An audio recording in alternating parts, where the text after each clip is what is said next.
22 years ago, I walked inside a police precinct and I volunteered to stand in a lineup. Don't you know that's the last choice I made as a free man?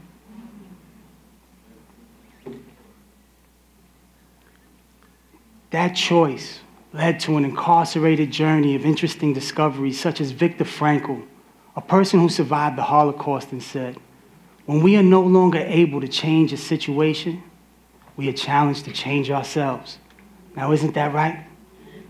How many of us have contemplated change in our lives? I know I have. That's right.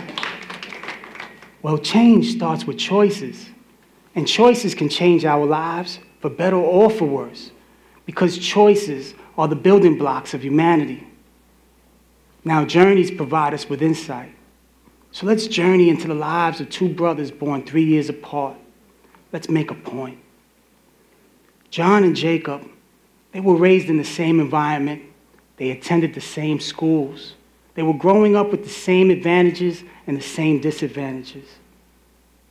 When John was 3, 1 month after Jacob was born, their father left. They were too young to understand why. Now their mother was only 22. She was contending with life challenges as a single parent. Food stamps, lack of resources, constant strife. His family had it rough. So mama brings home a new man. Things get better, right? No. Situation got worse. Frustration and anxiety consumed these children's lives. In fact, at the age of 15, John assaults a child at a pool. He was arrested. He wound up in juvenile custody. Meanwhile, his younger brother, Jacob, he managed to stay out of trouble, and he graduated from high school. Now, both brothers were plagued by the same problems. They were tormented by the same trauma, yet they led very different lives. Why?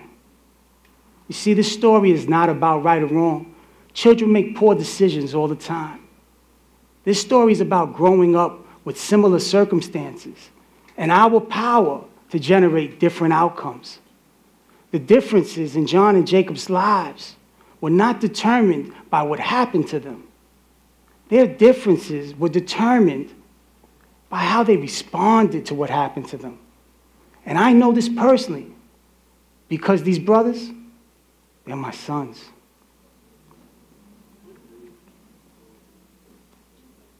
You see, I believe children are the lifeblood of humanity because what happens to children can directly impact what happens to our future, particularly if we allow them to.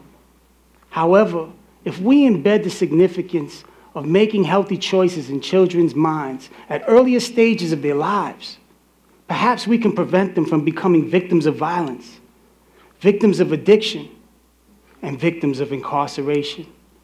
My name is Jon-Adrian Velazquez. Friends and family tend to call me JJ. Feel free to do the same.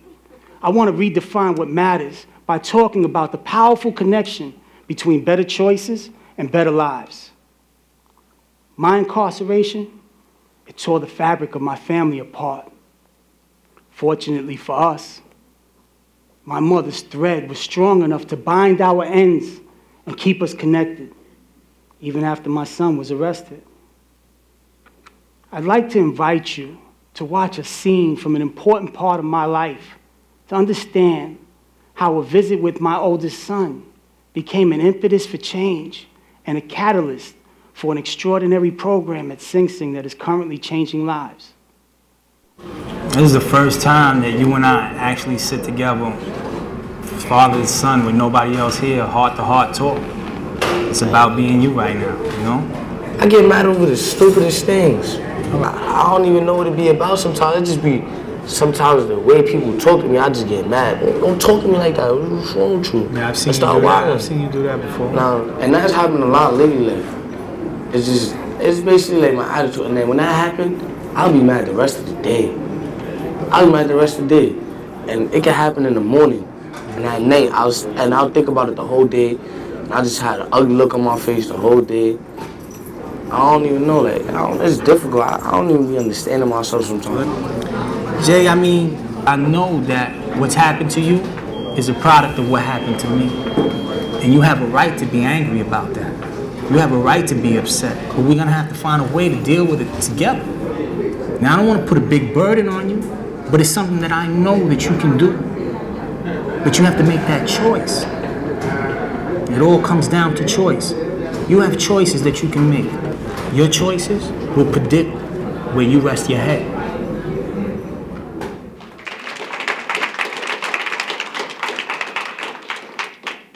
That clip was captured and provided by Dan Slepian, a supervising producer at NBC News, who was filming a Dateline documentary about my wrongful conviction. My son was still in custody of the system, yet he was provided with an opportunity to be released, of course with provisions, but just to participate in this documentary. And I shared this with you so that you can see for yourselves the impact that incarceration has on our children. You saw the frustration on my son's face. You heard the anger in his voice. What he was conveying was a troubling sense of confusion, a confusion that converted to chaos, a chaos that is currently harming millions of innocent children. Think about how the pain that my son had to endure led to the assault of another innocent child. And then think about the cycle of victimization that perpetuates as a result. You see, that visit was a redefining moment for me. It caused me to step back and to look at life differently. It broke my heart to witness my children suffering without me, knowing that they needed me home to protect them, to guide them, to help them make better choices. As a father, I felt like a failure. I was so absorbed in my personal fight for freedom that I failed to recognize my son strained to maintain his. That caused me to walk around in the halls of Sing Sing with a heavy heart and my head down in shame. But my peers, they picked me up. We were incarcerated students in college at the prison, studying behavioral science, looking for ways to put our degrees into practice. We wanted to pay it forward. We wanted to redefine what matters by redefining what it means to pay a debt to society. And we knew that in order to do that, we would have to redefine how we spent our time in prison. Some of my peers, they had similar stories. Others, they had worse. 2 of them had children who lost their lives. Christopher O'Neal knows what trauma is because while he was incarcerated, his son lost his life. We share pain together. And in a collective effort to treat the symptoms of this trauma, we lifted our voices and we created a platform for choices. Essentially, we've created a choices paradigm in a maximum security prison, and we've changed the culture from the inside out. Choices is an annual event that we host here at Sing Sing for fractured families impacted by crime and incarceration. It's also an acronym that we use to reinforce the significance of choosing healthy options and confronting every situation. Since our inception, we've managed to foster hundreds of unique bonding experiences in one of the most unlikely places. Last April, at a C.H.O.I.C.E.S event, I remember this young girl hugging my friend and claiming that it was the best day of her life. She was speaking to her father. That was a cathartic moment. Just imagine witnessing a young child suggesting that the best day of her life was a day spent in prison with her father.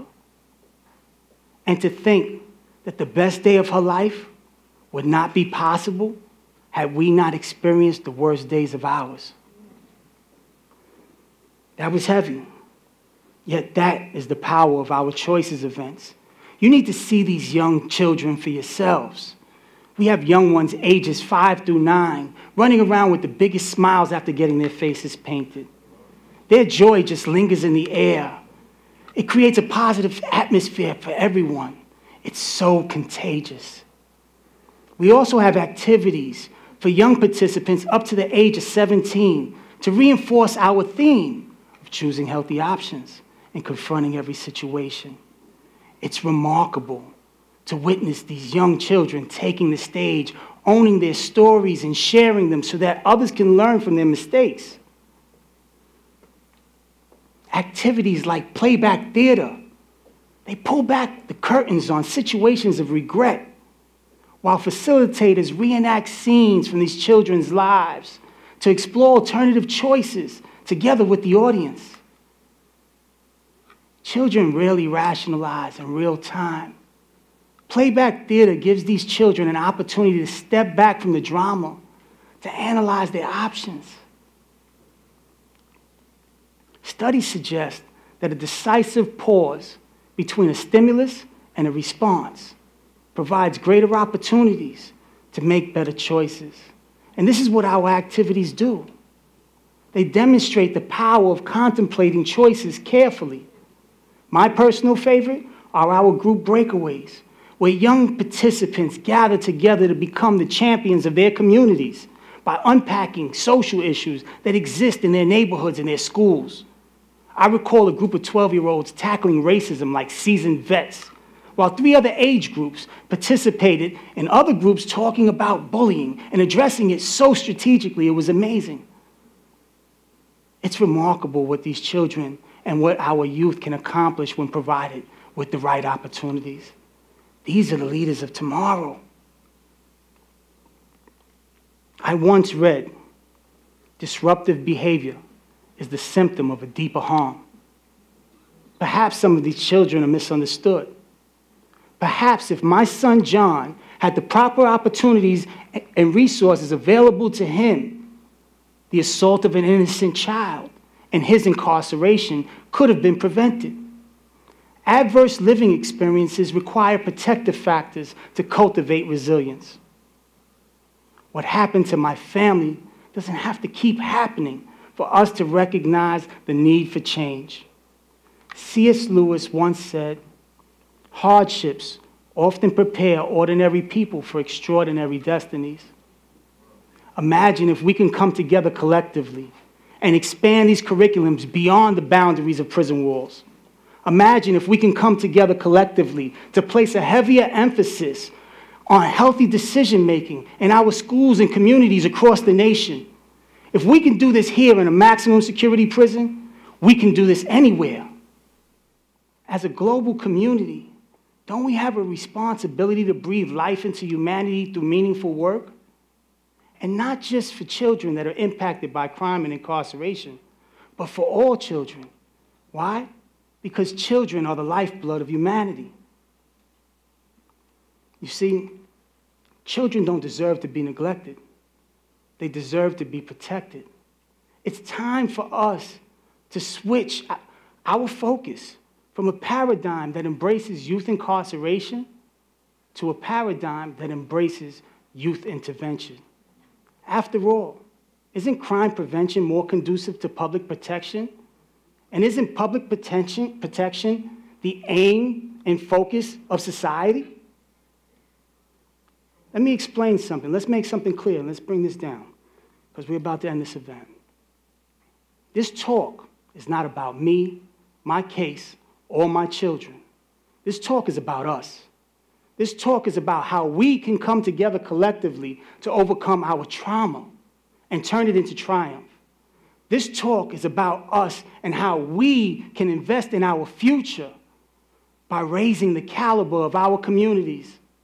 This talk is about us taking control of our lives and making choices matter. My name is Jon-Adrian Velazquez. You can call me JJ now that you heard me talk.